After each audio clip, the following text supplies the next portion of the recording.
इधर 8 इधर, और इनसे नीचे होते हैं महामंडलेश्वर, इनके ऊपर 8 चमर डुरते हैं,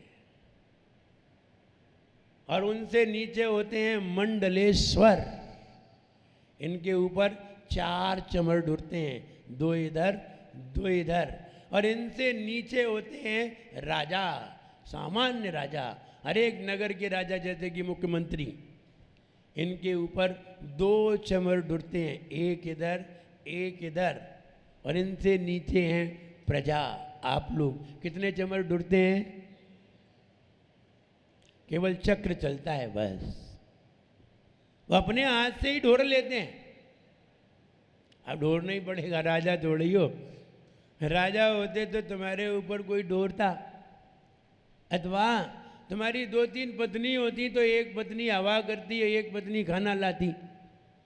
अब एक ही है, वो खाना ही लाएगी, तो मुझसे करो हवा करो, बोले चलो पंखा अपने हाथ से करो। तो आखिरकार चमर क्यों डोरे जाते हैं? इसलिए डोरे जाते हैं कि हमारे आराध्य के ऊपर कोई मक्खी नहीं बैठना चाहिए, हमारे आराध्य के ऊपर मच्छर नहीं बैठना चाहिए, हमारे आराध्य के ऊपर कोई जीवाणु नहीं बैठना चाहिए, वो आराध्य हमारा बहुत स्वच्छ और प्रसन्न होना चाहिए। इसलिए व्यक्ति हवा करता है राजा के ऊपर, इसलिए चमर डोरता है, मक्खी नहीं आए और हवा भी लगती रहे। हवा लगती रहेगी तो राजा प्रसन्न रहेगा, और हवा नहीं लगेगी, कभी देखते हैं चौका में कभी गर्मी होती है तो श्रावक लोग हवा करते हैं, और महाराज की नाक पे मक्खी आ जाए हार करते समय तो क्या करेंगे श्रावक लोग? मक्खी हटाएंगे। हमारे आराध्य पे मक्खी नहीं बैठना चाहिए, तुम कहाँ से आ गए यहाँ बैठने के लिए, तो उसे हटाते हैं। तो ये चमर आराध्य की एक सेवा है, भैया वृत्ति है, भक्ति है। जिसमें भक्ति होती है वे ही लोग करते हैं, और जिनमें भक्ति नहीं होती वे खड़े खड़े देखते हैं, वे देखते रहते हैं। और कभी कभी करना भी नहीं आती तो आप करना भी तो सीखना पड़ता है, तरीके भी तो सीखने पड़ते हैं, हर एक किसी को थोड़ी आती है। तो कुंदावदात चित्र में देखिए, चित्र में आदिनाथ भगवान के ऊपर 64 चमर ढुर रहे हैं, और बाजू से पानी की धारा भी निकल रही है, वो और देखिए निकल रही है पानी की धारा। तो पानी की धारा निकालने की क्या जरूरत थी? लेकिन चित्र में देखिए ऐसे ही चित्र नहीं बनाया है, ये चित्र बड़ा सोच समझ के बनाया गया है, और चित्र ही सब दर्शाएगा। वो ये कहने जा रहे हैं, हे भगवान, चंवर चांदी जैसे होते हैं और आप सोने जैसे हैं। आपका शरीर तो सोने जैसा है और चमर कैसे होते हैं? चांदी जैसे। तो जब चमर हम चमर ऐसे डोरा रहे हैं और ऊपर से नीचे आ रहे हैं तो ऐसा लग रहा है कि सुमेरु पर्वत से कोई पानी की निर्मल धारा नीचे आ रही हो, ऐसा लगता है। क्योंकि स्वर्णिम सुमेरु पर्वत है और चमर चांदी जैसे हैं। जब चमर ऐसे डोरेंगे, चमर ऐसे डोराए जाएंगे तो उनकी जो परछाई पड़ेगी, जो चमक होगी, तो उससे ऐसा लगेगा कि पानी की धारा ही आ रही हो। कई जगह ऐसा देखा होगा जहाँ पानी नहीं है और लगता है कि वहाँ पानी है, और कई जगह ऐसा होगा कि जहाँ पानी है और लगता है वहाँ पानी नहीं है। वहाँ पानी नहीं होता लेकिन ऐसा दिखता है कि वहाँ पानी है, और कहीं ऐसा लगता है कि जहाँ पानी नहीं है और लगता है कि नहीं है। इसीलिए तो पांडवों की लड़ाई हुई थी। वो महल ही ऐसा बनाया था कि जहाँ लगता था यहाँ पानी नहीं है, वो गिर गए पानी में। तो द्रौपदी ने कह दिया, अंधों के अंधे ही होते हैं। बस इसी से ही तो महाभारत हो गया था। तो कहने का मतलब ये है कि ये चमर डोरा रहे हैं, तो आचार्य महाराज क्या कहने जा रहे हैं? कुंदावदात। कुंद एक फूल का नाम है, पुष्प जो सफेद रंग का होता है। कुंद एक सफेद रंग का फूल है जो चमकीला होता है, सफेद होता है। अपने यहाँ नहीं होता, मनुष्य गति में नहीं होता है, ये देवों के पुष्प में, देव गति में, कल्प वृक्षों में ये फूल लगते हैं। कुंद नाम का एक फूल है, कुंदावदात। तो कुंद माने कुंद पुष्प के समान निर्मल श्वेत, यानी वो फूल कैसा है, चमकीला है। तो चमकीला वह सफेद पुष्प, चल चामर, चल माने चलायमान, चल रहे हैं, हिल रहे हैं, चामर चमर, चारु माने सुंदर, शोभम शोभनीय। हे भगवान, विभ्राजते शोभित होता है, तब बपू आपका शरीर, कल धौत कांतम स्वर्ण जैसी कांति वाला आपका सुंदर शरीर जब चमर ढूंढते हैं, जब आपके ऊपर चमर ढूंढते हैं तो आपका शरीर बहुत सुंदर लगता है। हे भगवान, जब आपके ऊपर स्वर्णिम स्वर्णिम शरीर पर जब चांदी जैसे चमर ढूंढते हैं, सुंदर चमर ढूंढते हैं, तो आपका वह सुंदर शरीर बहुत अच्छा सुंदर लगता है, शोभित शोभायमान होता है। उद्यत शशांक, ऐसा लगता है जैसे चंद्रमा उदित हो, यानी चंद्रमा की किरणें निकली हो, पूर्णमासी का चंद्रमा हो। शुचि निर्झर वारी धार, वारी माने जल, निर्झर झरना, ऐसा लगता है चंद्रमा की निर्मल किरणें मेरू पर्वत पर पड़ रही हो और ऊपर से पानी की कोई जलधारा गिर रही हो। कहाँ पर, मुच्चई, ऊंचे, तटम सुरगिरे, सुरगिरे माने सुमेरु पर्वत, उस सुमेरु पर्वत पर कोई जल की निर्मल धारा गिर रही हो और चंद्रमा की चांदनी की किरणें उस पर पड़ रही हो, जिससे पानी चमक रहा हो। जब पूर्णमासी की रात हो और आप बढ़िया हवा चल रही हो, पानी की बढ़िया हवा चल रही हो और आप कहीं किसी झील के किनारे बैठे हो, तब देखिए पानी किस तरह झिलमिलाता है। ठीक वैसा ही बता रहे हैं, ऐसा लगता है निर्मल जल की धारा सुमेरु पर्वत से गिर रही हो और चंद्रमा की चांदनी उस पर पड़ रही हो। हे भगवान, आपके स्वर्णिम तन पर, आपके स्वर्णिम तन पर ढुरते हुए चमर ऐसा प्रतीत होता है जैसे सुमेरु पर्वत पर जल की धारा, निर्मल जल की धारा गिर रही हो और चंद्रमा की किरणें उस पर पड़ रही हो।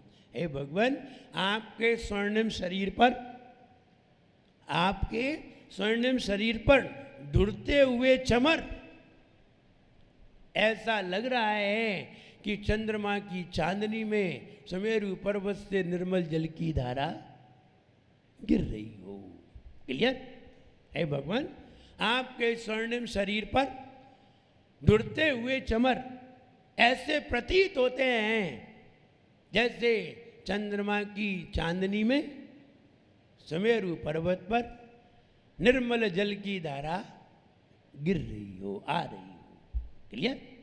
प्यारे आदिनाथ भगवान करे गुरु मान तुंग गुणगान, जिन्हें नित्य धोक हमारी है, भक्तामर स्तोत्र की महिमा सबसे न्यारी है। कि मोरी सुन लइयो हृदय में गुन लइयो। श्वेत चमर अति सुंदर 64 इंद्र डुराते जाते, हे प्रभु स्वर्णमयी तन शोभित होता यह बतलाते। ऐसा लगता निर्मल जल की धारा गिरती आए, स्वर्णमयी पर्वत सुमेरु पर कांति बहुत बिखराए। प्रभु के प्रातिहार्य की शान, देवकृत है प्रभु का सम्मान, यही गुण दर्शनकारी है। भक्तामर स्तोत्र की महिमा सबसे न्यारी है। कि मोरी सुन लइयो हृदय में गुन लइयो। के तुम श्वेत ढूंढते हैं चमर तुम पर, मैं उदास शोभित आप का तनवर। ऐसा लगता मेरु पर्वत पर झरे झरना, चंद्रमा की कांति सा जल मेरु पर गिरना। झिलमिल झिलमिल जल से लगते चमर शुभम, चमर शुभम। आदिनाथ गुरुमान तुंग को करो नमन। हो विनम्र तामर गाँव में पावन, में पावन। आदिनाथ गुरुमान तुंग को करो नमन। हो आदिनाथ। आइए 31 नंबर छंद देखते हैं। छत्रत्रयं तव विभाति शशांक कांत,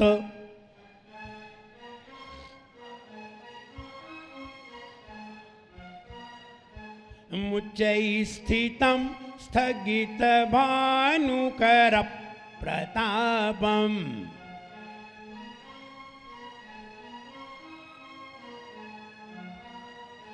मुच्चै स्थितं स्थगित भानुकर प्रतापम्।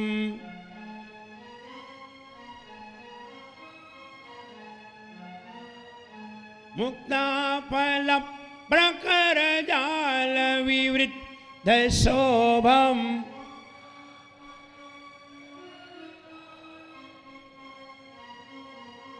प्रख्यापयत् त्रिजगतः परमेश्वरत्वम्।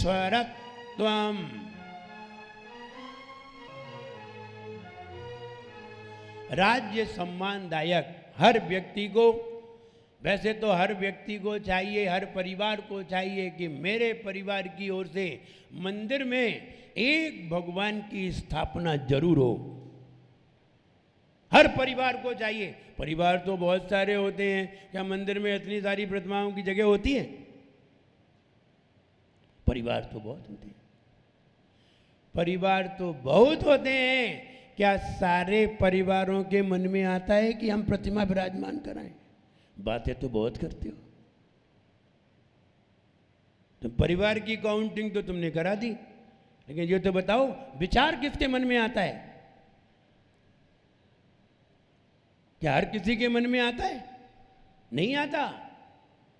विचार उसी के मन में आता है जो व्यक्ति भगवान की पूजन करता है, जिसे भगवान की पूजन में बड़ा आनंद आता है, उसी के मन में ऐसा विचार पैदा होता है। हर किसी के मन में नहीं होता।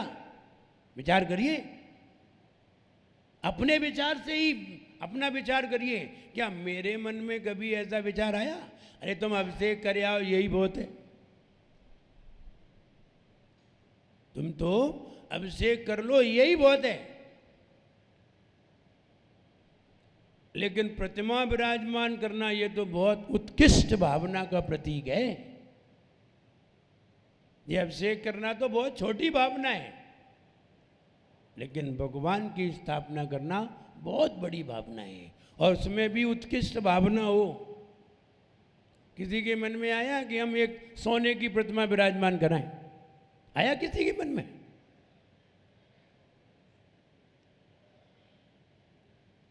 नहीं आया। नहीं आया ना?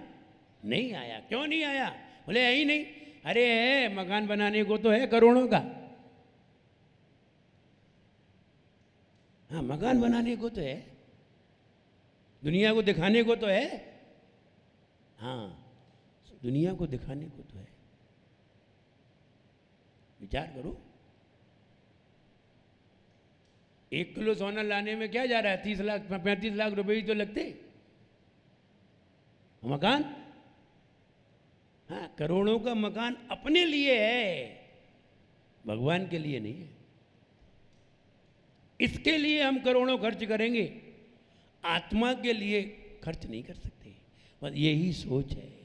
वैसे ही फल है, वैसे ही रिजल्ट है। किसी ने सोने की प्रतिमा बनवाई, आप कभी अजमेर जाएं, सोनी जी की नसिया में जाके देखना, तुम्हें दिखाई नहीं जाएगी। वो तो उनको दिखाई जाती है जो महाराज लोग होते हैं। सोने की प्रतिमा तुमने तो देखी ही नहीं होगी, अजमेर गए होगे तो भी नहीं देख पाओगे। और देखी होगी तो कोई महाराज के साथ गए होगे तो देख ली होगी, वरना नहीं देख सकते, क्योंकि वो तो तिजोरी में बंद रहती है। अब वो भी तलघर में रहती है, वहाँ तो कोई जाता ही नहीं है।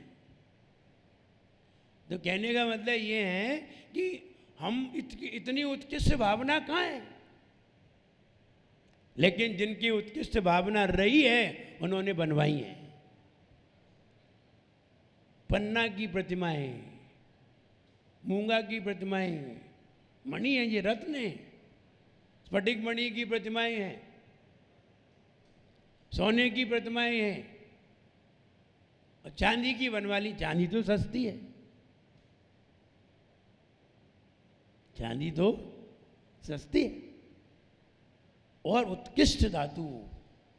तो कहने का मतलब है जितना उत्कृष्ट परिणाम होता है उतनी ही उत्कृष्ट भावना होती है।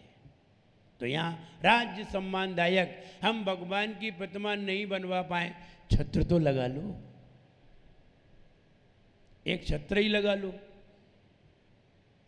वो वहाँ जाते हैं तिजारा, 100 रुपये जमा करते हैं, एक छत्र मिलता है, चढ़ा आते हैं।